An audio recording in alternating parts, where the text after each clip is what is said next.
అందరికీ నమస్కారం అండి. తెలుగు కథల వేదికకు స్వాగతం.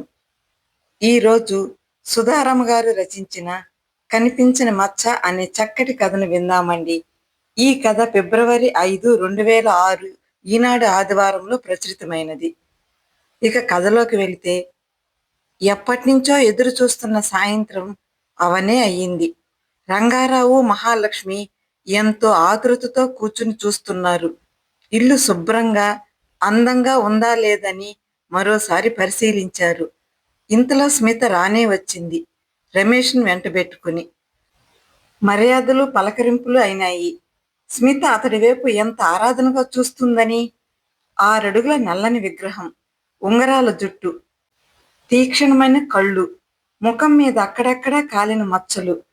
ఏం చూసి ఇష్టపడింది తమ కూతురితన్ని అనుకున్నారిద్దరూ.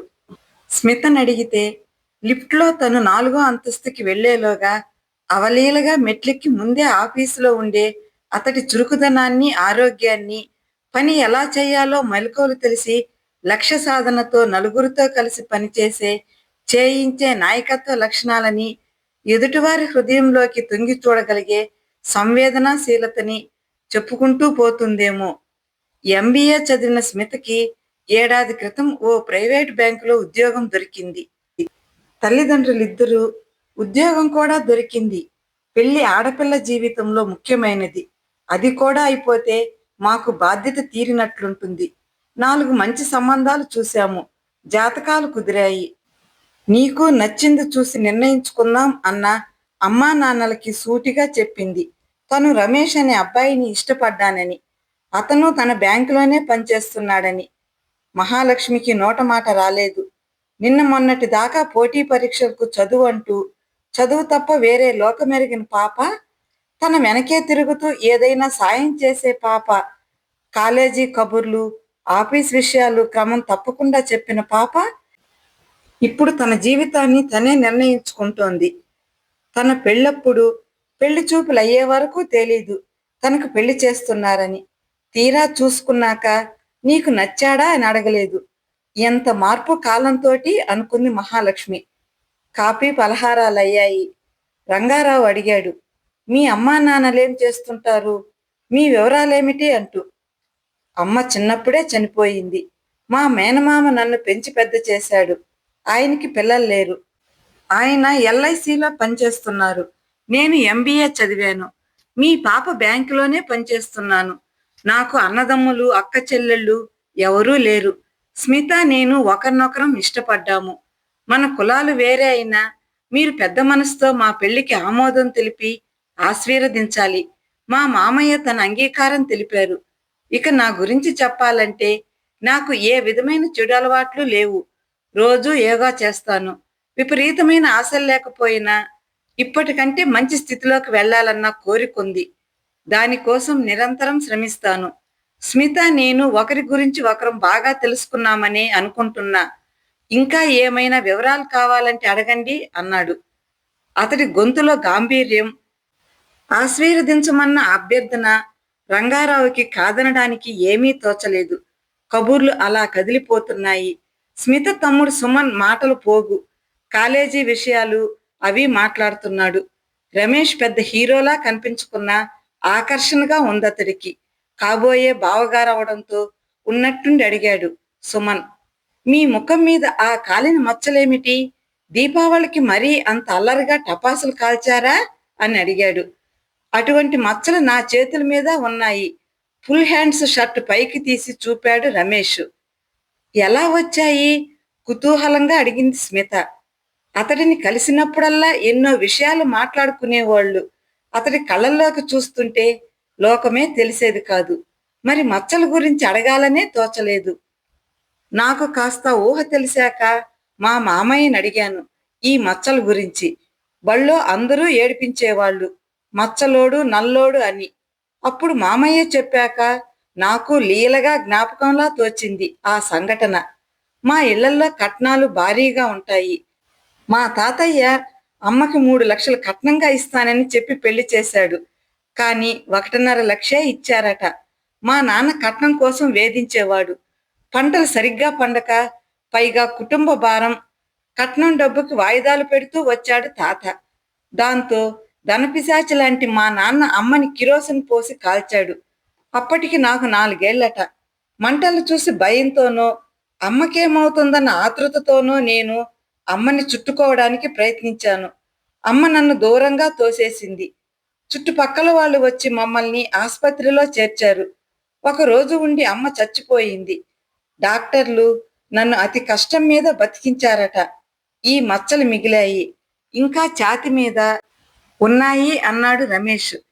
అంతటి విషాదాన్ని విని చాలాసేపు అందరూ నిశ్శబ్దంగా ఉండిపోయారు. మహాలక్ష్మి ఆలోచిస్తోంది. తన తల్లి మనసు తనువు కాలిపోతూ అతడి శరీరం మీద మిగిల్చిన మచ్చలు కనిపిస్తున్నాయి. కానీ తన భర్త తన హృదయానికి చేసిన గాయం, అది మిగిల్చిన మచ్చ సంగతో ఆమె మనసు 25 ఏళ్ల వెనక్కి వెళ్ళింది. పెళ్లి చూపులయ్యాక పక్క గదిలోంచి మాటలు వింటోంది మహాలక్ష్మి. 3 ఆడపిల్లలున్నారు. అమ్మాయిని BA దాకా చదివించాను. టైపు పాస్ అయింది. అవసరమైతే ఉద్యోగం చేస్తుంది. 25,000 తూగలేను బావగారు. 15,000 దాకా ఇచ్చుకోగలను. నాన్న గొంతు సంతలో కూరగాయల బేరంలా వినిపిస్తోంది. దిగాలుగా కూర్చున్న నాన్నని మధ్యవర్తి అమ్మ కలిసి 20,000కి తెచ్చారు. బేరం కుదిరింది.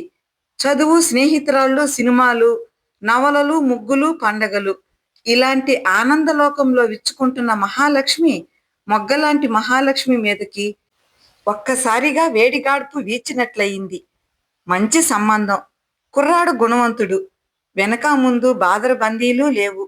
పిల్ల సుఖపడుతుంది అని అమ్మా నాన్న సంతోషించారు. రంగారావుకు చిన్నప్పుడే తల్లిదండ్రులు చనిపోయారు. చిన్నాన్న పెంచి పెద్ద చేశాడు. పెళ్లి పెత్తనమంతా ఆయనదే. అందుకే ఆయన, నేను వీడిని చిన్నప్పటి నుంచి పెంచి పెద్ద చేశాను. నాకు వ్యవహారం దగ్గర మొహమాటం లేదు. లెక్కల్లో చాలా నిక్కచ్చి మనిషిని అంటూ కట్నం దగ్గర పట్టుబట్టాడు. పెళ్లి ఖర్చులకంతా డబ్బు సర్దుబాటయింది. తీరా పెళ్లి వేళకి కట్నం డబ్బు చేతికి అందలేదు. ముందు రోజు రాత్రి వియ్యాల వారి విడిదికి వెళ్ళి చెప్పాడు నాన్న, సమయానికి డబ్బు చేతికి అందలేదు, నెలలోగా సర్దుబాటు చేస్తానని. రంగారావు చిన్నాన్న ఇంతెత్తున ఎగిరాడు.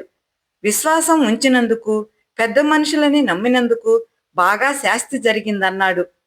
ఇంత ముఖ్యమైన విషయంలో మాట తప్పిన మనుషుల్ని నమ్మలేం కనుక ఈ పెళ్ళే వద్దన్నాడు. రంగారావు మౌనంగా ఉండిపోయాడు. చిన్నాన్న నోరు పెద్దది. విషయం మెల్లమెల్లగా బంధువుల్లోకి చేరుతోంది. పందిరంతా పరుచుకుంటోంది. వరపూజకి వేసిన పూలజడ విప్పుతున్న కనకమ్మ అటువైపు వెళుతున్న మహాలక్ష్మిని కేకేసి విషయం తెలుసుకుంది. మహాలక్ష్మి కళ్ళల్లోంచి దుఃఖం కన్నీళ్ళై కారింది. చాచా, శుభమాని పెళ్లి కూతురివి, కంటతడి పెట్టకూడదు. నా అంతటి మేనత్త ఉండగా నీకేం తక్కువే అందామె. వరసకి మేనత్త. ఆమె దూరపు బంధువు. ఆ కాలంలోనే టీచర్గా పనిచేసేది. చిన్నప్పుడే మొగుడు పోయాడు.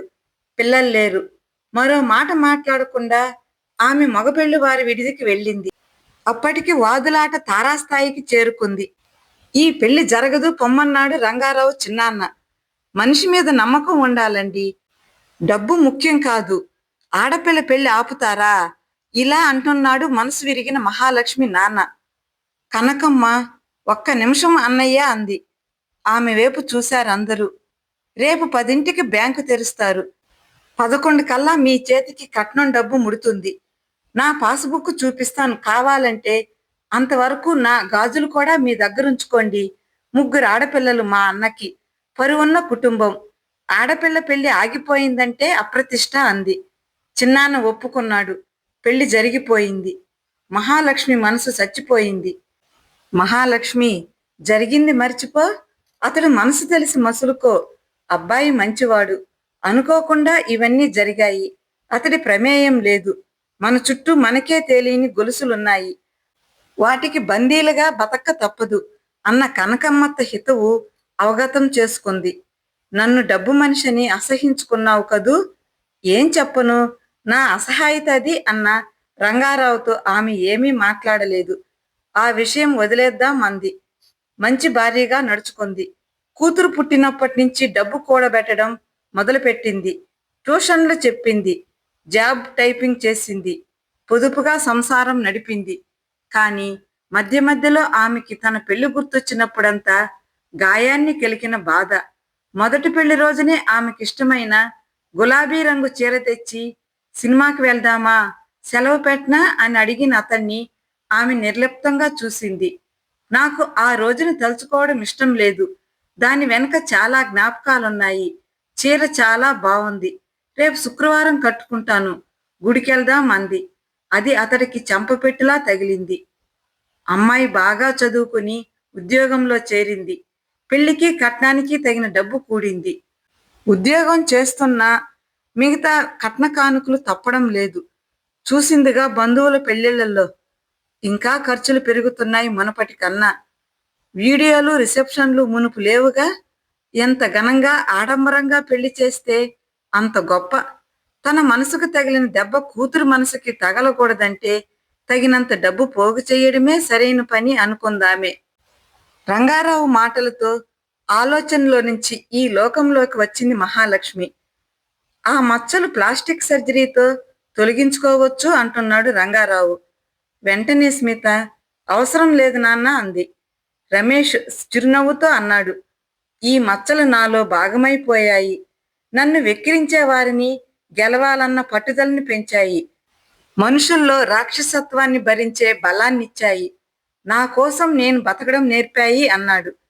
పెళ్లికి ఒప్పుకున్నారు స్మిత తల్లిదండ్రులు. నిజానికి నేను ఓ పేద పిల్లని, అనాథిని పెళ్లి చేసుకోవాలని అనుకునేవాడిని. స్మితని ఇష్టపడ్డాక నా ఆదర్శం పక్కకు పోయింది. మా పెళ్లి చాలా నిరాడంబరంగా జరగాలి. మేం కలిసి బతకడం అన్నది జీవితంలో ముఖ్యమైన మలుపే. అయితే దానికి లేనిపోని ఆడంబర వ్యయం, ఆర్భాటం అనవసరం ఖచ్చితంగా అన్నాడు రమేష్. పెళ్లి జరిగిపోయింది. దగ్గర బంధువులు, స్నేహితులు వచ్చారు.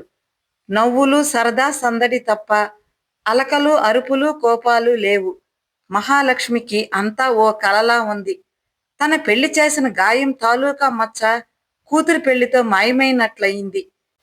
చెల్లెలు ఏమనుకుందో, తోటికోడలు తప్పు పడుతుంది కాబోలు, పక్కింటి వాళ్ళు ఏం మాట్లాడుకుంటున్నారో వంటి ఆలోచనలు, ఆందోళనలు వదిలేసి కూతుర్ని, అల్లుణ్ణి కళ్ళారా చూసుకుంటోంది. అలలకి తల వంచడమే ఇంతకాలం ఆమెకి తెలిసింది.